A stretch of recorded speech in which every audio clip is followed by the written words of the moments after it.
nightmare. It's just been rough because we wanted to do it the right way and bring in, not lose all their email and stuff like this. So, it took a lot longer and I feel bad about that. And so yesterday I was just anxious and I don't really know why, but like I had that kind of like pit in my stomach of like uncomfortability. I call it the ball of fire, right? When you're, the closest thing I think about is like the last time I took a big kung fu test, right? Just having that, just like, Right. and I just had it all most of the afternoon, and I don't really know why. Okay. And got my Sherpa done. The dashboard tool I was playing with doesn't work because it doesn't have a Zapier integration, which is like, how do you not have a Zapier integration right now in this day and age? Right. So I'm looking for other options for the dashboards because I'm going to make a public one. I'm just going to put all my stuff out there of like, cool, you guys know my goals, so here they are. You can come check them whenever you want. I think that would be an interesting experiment of being that much under the microscope. And you weren't doing that on what was the other app you said we could put stuff up on and check on goals? It wasn't Cliff. For some reason I say Cliff. It was I go back and look at our text. There's some app that it's public. You put goals up. It's a website. Oh, Stick. Yeah, Stick. Yeah. So Stick is our betting community, so that way we can bet on ourselves around these bets. But Okay. this dashboard, since we're focusing on like leading indicators, the inputs, right? Mm-hmm. What I want to do is I want to make that public. Cool. Here are my projects. Here are the indicators that I'm tracking, right? Email growth, email list size, and maybe like a couple of other key ones, and just like put it all the way out there and be like, look, this is it, right? Because you might be watching this video and be like, or you might be watching this and thinking like, oh man, John's got it all figured out. Could not be further from the truth. Like I don't have everything figured out. I'm scat. I'm just like everybody else. So, having that very public accounting would help me stay on the path. So, thinking about that and talking with a friend of mine who's a like Zap goddess. She is like next level Zap person. And so we're talking about some new tools for different dashboards that will do what we want them to do and hopefully not break the bank because I don't want to pay, for everything for this. So, but yeah, it's been good. Sherpa's done for this week. The giveaway is going live in about an hour and 10 minutes. So the 5 books that I have been reading over the past 2.5 months to make sure that my mindset is exactly where I wanted it and where I needed it to be. Because at the beginning of the COVID stuff, I was just like everybody else and way too exposed to news and media and the hype machine, So I'm giving out the 5 books that I've been kind of rereading or reading for the first time during this time, and they've been impactful to me. And this is the cool part. I'm giving away my favorite journal, or not my favorite journal, but a version of my favorite journal. And because you can't have mine. And what I'm going to do is I'm going to put my journaling practice in there. So that way, whoever gets this thing, they've got that prompt already. And I'm also going to write the bullet points from these books that have been sticking out and been super important to me during this time. So that way, hopefully, if you're newer to this idea, you can we can prime the pump a little bit. You know what to be looking for. You know what I took away. So hopefully then you can see that stuff, you get reinforced there. And then you're also going to find your own nuggets in these books because they're full of them. So that'll be going up in about it's already built. It just launches in about an hour and 10 minutes. And I've got everything on there. The really cool thing about this giveaway software is that people share my stuff to get more entries, and then it's rewarded at the end of it. Yeah. So yeah, it's going to be awesome. So speaking of that, looky what I got coming here. Yes. Out for delivery. Yes. Today by 9. So, dude, I'm so fired up for you. I'm feeling pretty happy. That book's on the list, and it's not a tennis book, just so you know. Right. Like, if you're watching this is like the guy who wrote the book. He was on this podcast recently, and the publisher was like, "Hey, you sold a lot more of the books, and he was like, "Were you not expecting me to sell a lot?" And they're like, "Well, we just thought it was a tennis book," and he was like, "Okay, right." And now it's just huge. Good morning, Michelle. Yes, I'm very excited for sure. So Yeah, I can't wait. I can't wait for you to get in there. Like, I'm gonna so pull your polo up. I'm gonna be like putting the book down like every. Dude, go back and read this page. Yeah, it's gonna be epic. Anyway, how was your day yesterday? How'd it go? It was really, really good. Had a really great, productive day. So I had been off. So like, I have a long story that I'm gonna shorten down for everybody. A whole lot. Okay. We have a few minutes, but basically, during COVID, my mindset has expanded and it's gotten better and sharper and more focused, and a lot of things have come into to play. Just another couple degrees, another couple clicks for me on mentally, right? But physically, spiritually, sort of, but all the other areas, right? I've just been super lazy. I just have not been working out. I've not been eating well. I've put on like 15 pounds since COVID started. We're all around my midsection, dude. It's bad news. Still lifting, right? Still doing that. But like, anyway, so the bottom line is I've not been doing the things that I know I'm supposed to do every day. Just my regular inputs fell off the wagon for some reason, right? So this show could not have come in a better, like, hey, let's be accountable. Like, oh yeah, yeah, please. So I hurt my neck about a week ago because I've just been so far out of shape, and I just did a dumb, like, I woke up that way injury, and I haven't been using my planner, right? And so I just last week picked back up my planner, and there's like a good 2-month gap in there now. Yeah, but it's got my mindset, it's got my quote, my top 3 for the day, like all those things that good planners have, and it's just now I'm a week back into it. And I'm really starting to hit my stride, in my planner again. And so, dude, I'm just like knocking stuff out yesterday, and I'm crossing stuff off. My mindset is tonight, like, how was your day? A moment that I appreciated, blah blah. I'm like, yeah. I had all those endorphins going off of dorky, productive things that you and I have on.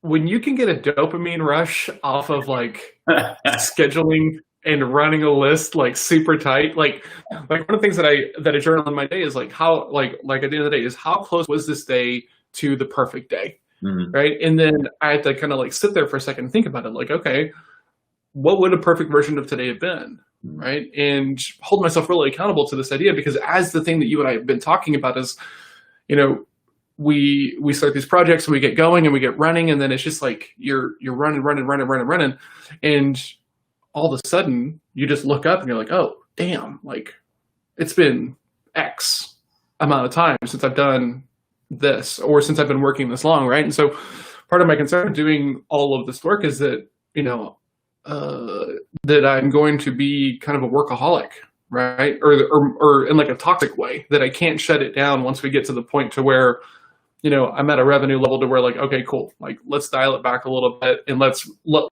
think a little bit more long-term, right? Because like, I think that this is what happens. You hit these kind of plateaus, and each plateau's got a little bit more runway on it, right? So that way you can kind of get up to the next one. And so when we're doing this stuff, it's imperative to be thinking about like, okay, like what is the next version of this look like, right? Because like right now I'm 2 weeks ahead on Sherpa, right? So next one's scheduled for next Friday, and I wrote the one for the Friday after that, like next week. And dude, I feel awesome, like really, really, really awesome. What's amazing is when you get on a schedule, right, and you get whether you time block or however you set your day up so that you're that consistency every day. I'm hitting, pretty much, right?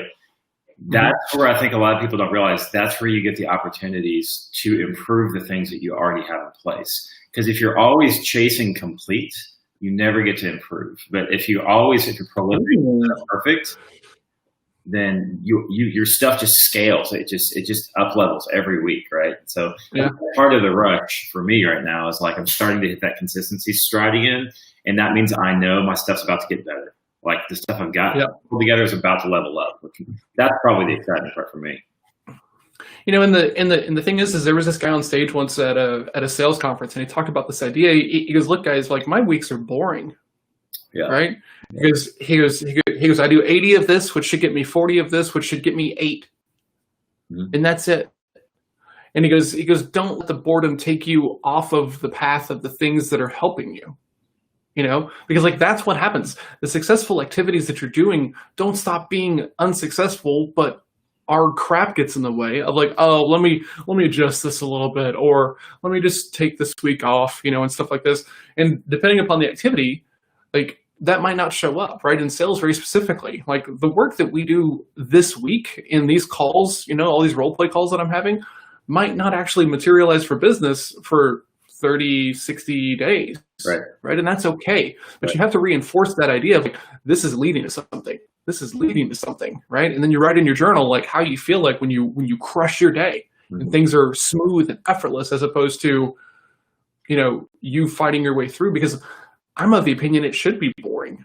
Yeah. Right. Because like the boring things that you can make yourself do are the things that you can really, really do for a long time. Like, we talk about, you got to love the suck of it, right? You got to enjoy the practice. Yeah. I mean, like every week is practice of like how well and how intentional can you be? Yeah. Well, I mean, if you think of it that way, then life's just mastery, right? The whole point is, okay, I know what the activities are today. I might add one new activity, but today is about mastery. One degree better than yesterday. Exactly. And that's it's compounding interest, right? There's that thing where if you put one penny in a bank account and that amount doubles every day for the next 30 days, like you have over $1 million in there. Right. And it's like, no, go do it. Go like everybody's got 17 calendars between their phone and their machines and everything else. So just go do it. 100% compounded interest is ridiculous. So I'm just trying to be 1% better each day, like 1%. So at the end of a year, that's significant. At the end of a week, it's significant because most people are just autopiloting everything, like no thoughts, no attachment, no planning, and they're just kind of just like plodding through. And if you're comfortable, cool, right? Like I'm not the guy who's trying to tell everybody to go out and get driven and do all these things, but if you're not happy, start tracking something. That's what I've been posting about this week. All my value posts are like, tracking is scary, very, very scary. Because you might find out that you've been lying to yourself for a long time. Oh, I'm really good at this, right? Oh, yeah. Okay, are you? It's not always like the most fun thing, but like you can improve in a measurable way if you don't track the baseline first. Like, if you just write down everything you eat for a week, by Friday, you're like, maybe I don't need that cake. Yeah. You know what I'm saying? I mean, but the tracking forces you into the mindset you have to be in to make improvements, because until that, you're just sticking your head in the sand. Right. True. Man, I'm fired up. Can we share the story? I know we're supposed to be formatted and we're supposed to be done in like a minute, but like, please share the story, because I am still just like reeling. Which one? The person who watches this and her daughter. Oh yeah, for sure. Oh yeah, so am I. And did you see? I sent you a follow-up one. I don't think you watched it yet. No, I haven't seen it yet. Okay, it's gonna blow you. Then get ready, okay? Because there's more. Okay, so here's the thing. John and I are like everyone else, and we're like, we're going to do this podcast, and we're not going to be in it for the lead gen, but we want it to be lead gen, right? We're going to hold each other accountable. We're going to crush it together, blah, blah, blah. But we'd love for this to lead to business for us, right? Of course. We're business people, right? So you never know who you're actually reaching, though. That's always the cool thing that I've always found out through the years through podcasting, is you never know who's actually listening, or live streaming or whatever. So yesterday, my friend Lindsay, and hey, Lindsay, Hi, Lindsay. She does social work, right? And she works shifts at a particular place for kids. And she does, when she's on shift, so when she's in the morning, she can't be up this early. She got stuff going on, so she can't watch our show live, right?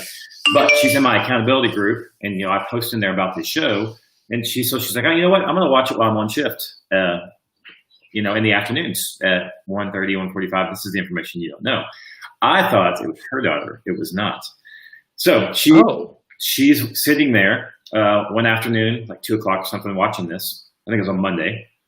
And the 16-year-old girl who's about to age out, right? At 16, they age out of this home, this place, right? She's watching. One of the girls sits down and starts watching it with her. Sits down beside her and watching Jake and John ramble on about stuff.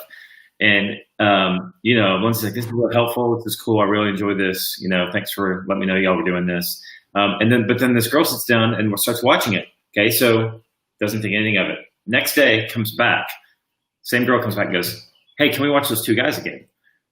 And she's like, "What two guys?" And she's like, that BIL show that you were watching. Can we watch that? Can we just watch that while you're here? Like, so we become must-see TV for the 16-year-old because she says, "You know what? I want to get into college, and I really need to set some goals for myself, and I really want to achieve more. And I think those two guys have some good points, and I would really just like to watch it." And so I'm like, "Boo! What? Are you kidding me?" And so same thing. You would never think, and that's, to me, that's as bigger a compliment than some business person going, "You guys are awesome. That's a cool show." Like, no, there's a kid that went, "There's something that can help me grow." And I mean, I guess once you become a parent, it's a different level, right? Yeah. I mean, but it's for kids to say something. I want to say that I would be as humbled without having, kids myself. Here. What is up, Lindsay? Good morning. I'm not going to do show. Huh? That's all I have to do show. So it's one, So Jake sends me this message via Marco Polo, which is like a video walkie-talkie that we use to communicate, and I'm just astounded, just like, oh my God, like this is so huge. So because I can remember being like 16 and not having any idea of like what I wanted to do and all these things, and it wasn't really like in front of me, right? And in a very intentional way. So, if taking ownership over your actions and your activities and starting to plan, there's a lot you can be doing at that age that sets you up for success. Be really thoughtful about, spending 2 hours a week studying for admissions tests, or like whatever that process is, researching where you want to go to school and different degree programs, so that way you don't have to figure it out that first 2 years, right? If you can show up and be like really in it and be focused, and then if something changes, it changes. But like, man, if I'd had that clarity when I dropped out of college to go join the Army because I didn't have anything else going on, and it's like, man, that would have been, this would have been helpful to me. And the concept for me is, right, I flunked out of college because I wasn't in it mentally. I just wasn't there because I didn't know what I wanted to do. I wanted to play baseball, and I got hurt, and that wasn't going to happen. So then I was like lost.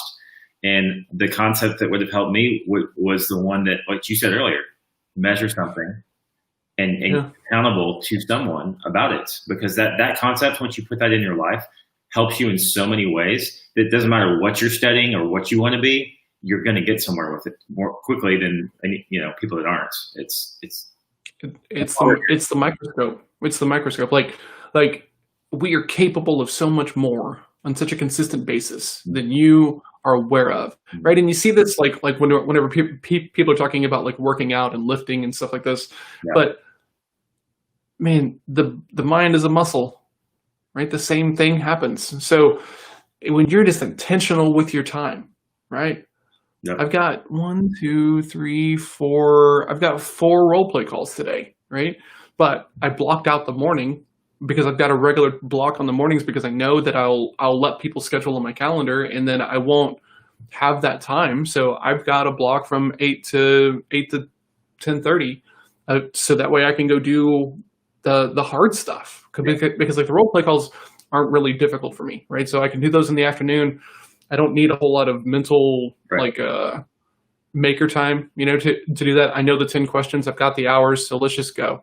And but here's the deal: like if I just let that block slip, I'm not gonna schedule that block of like protected time. Right. When I put out this offer last week, right, of like, hey, let's do these role plays, people would have booked time, and then my time would be completely owned by somebody else, right, and like other people, and you can't do it like that, right? Like you have got to take like, the Jocko term is ownership, but own it. Like you're the one in control. You're the one who's in control of what you're doing the majority of the time. So the only reason that things don't get done is because you make a decision not to do them. Yeah, and I think it's interesting, and I guess we can end on this because I actually have something at 8:30.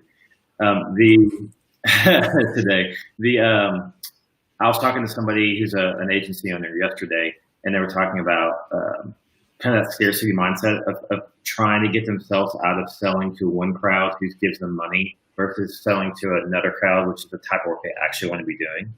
And I said, what if you think about your own life, the own things that you try and book or that you try and do, the ones that are in highest demand are the ones that are hardest to get into. And so it's okay for you to be booked. You don't have to be available for clients for them to want to pay you money. There's this, like, if I don't respond today, this person reached out, then, if I don't respond in the next 20 minutes, I don't look like I'm caring, or it can look that way if you're that way all the time and never respond to anybody, but it can also look like you're just busy and you're good at what you do. And so I'm telling you, and then I go yesterday to the chiropractor to get an adjustment, and never been to this lady before, was looking for somebody. Same thing. She was busy. The place was clean. She was really nice. But guess what? She was really busy. She didn't have time. Tuesdays aren't available. Like booked. And I had just come off this conversation with this guy. I was like, you know what? She just looks like she's good at what she does, and because they're very friendly and they're very proactive with communication. I just couldn't get to her until yesterday for a week. So I think that's an important concept too to remember, is there is a scarcity mindset that goes way beyond just money. And that's it's okay to block your day and to do the things that will get you someplace and not be available all the time to everybody. And on that same idea, like for salespeople, right? When you're starting out and the pipeline is super shallow and you don't have lots of conversations or a big network yet, you can turn things on a dime. Oh yeah, I can have that back to you tomorrow. I can have a proposal to you. We can do these things, but I'm going to caution you to not do that, because what happens is you start to build these routines, and then later on when you get busy and you've got to adjust those routines, it feels like maybe you're not doing your best work anymore. And that's not always going to be the case. Nobody wants to work with the guy who has nothing on their calendar. Right? They just don't. And nobody, on that same idea, nobody wants your discounted effort. Right? Because there's always this idea in sales that we can discount our rates a little bit, and that's going to close the deal because everyone wants a deal. But here's the deal. Nobody wants a deal if it means that you're going to work less for them. They want the full effort. So when you're having sales conversations, talk about that. Hey, this sounds really expensive. And thanks for letting me know. If we break this thing down into 3 core components, this, and this, which one of those would you be okay going without to get the price down lower to what you need? They don't want to go away with nothing. They're just, we do it all the time, and inside of our email communications, we're like, we can do something really quick, but we don't want people to know that we finished that in 5 minutes. So I'm going to send that this afternoon, so it feels like I spent some time on it. It doesn't matter if the value is right where it's supposed to be. I have 1,000 years of knowledge, so I can answer that in 5 minutes, versus someone who has to go research it for 3 hours to get you the answer. If you get the right answer, it doesn't matter how long it takes, right? But we already are in that mindset in a lot of places. It's just a matter of taking hold of that mindset. Exactly. Yeah. And it's just, it's I've been thinking about this metaphor of being like under the thumb, right? Of pressure, and it's just man, once you get out from under that thumb, you can stand up and the view is completely different, completely different from height. And with everything that's going on with, these protests and, all the stuff going on, zoom out a little bit, because there's another viewpoint that you're not seeing if you're just looking at this from the emotional component of the media and these things that are being, fed to us, in the world. So not to get political, because that's not really what this is about, but you are constantly being marketed to by news outlets and, politics, and there's a whole other level of marketing that's called spin, because it comes from these huge machines. So just be aware of it, right? If you're feeling like you're in lack or in want or shopping too much or like any of these things, and you feel like, man, I just can't stop shopping, dial it back, and maybe dial back some of the media consumption as well, or go find a different outlet or something. we're way too manipulative or manipulated by forces that a lot of people don't really get, I would say. And not to say that I'm a smart guy and I've got it all figured out, because I don't think I do.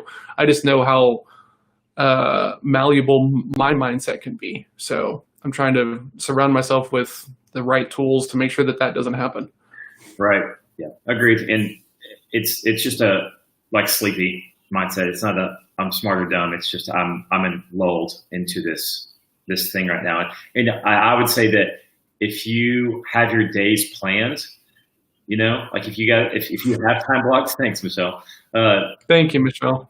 If you have your days planned, like we're talking about, you have less time to go sit in front of the TV, in front of that programming, that media, that stuff. So it's, for me, I used to be an active thing. I'm just so planned about my day now. I don't have much time to, even the shows I want to watch, I don't get to watch them all, right? Like I wanted to finish the Netflix thing last night, but I go to bed at this time, and there wasn't time for me to watch that next episode. Yeah. So I went to bed, you know, but that means that's go there tomorrow, and I picked it.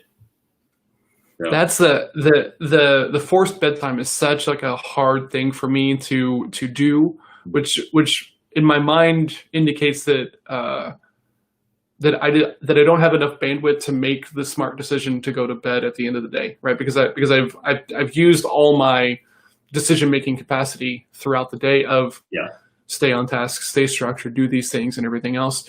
And so, I mean, by the end of the day, it's like, man, you're wiped, right? You're tired, right? And this muscle is, it's taxed, right? It's just tired. So the less decisions you have to make, the better your decisions are going to be, because you can put more mental focus into those decisions and think about second level events and second level, impact points and stuff like this. And that's where you start to get really good at critical thinking, but you can't do that under the thumb, right? You can't do that when you got to make a decision right now, right? Because some of this stuff that we're talking about specifically requires change, and change is hard. Well, to go full circle, that's why we talk about routines. I have a bedtime routine. And so it's not this like Band-Aid right off at 10 o'clock, I'm asleep. It's at 9, I'm already ramping down by doing this, and I'm doing this, doing this. So then when 10 o'clock comes, I'm ready. My mind's ready. Yeah. It's same thing in the morning, right? We talked about it yesterday. I get up, I make my bed, I drink water, I go do my Bible study, I set up the mics, I get my coffee every single morning. And that way, when I turn this on, I've been up for an hour.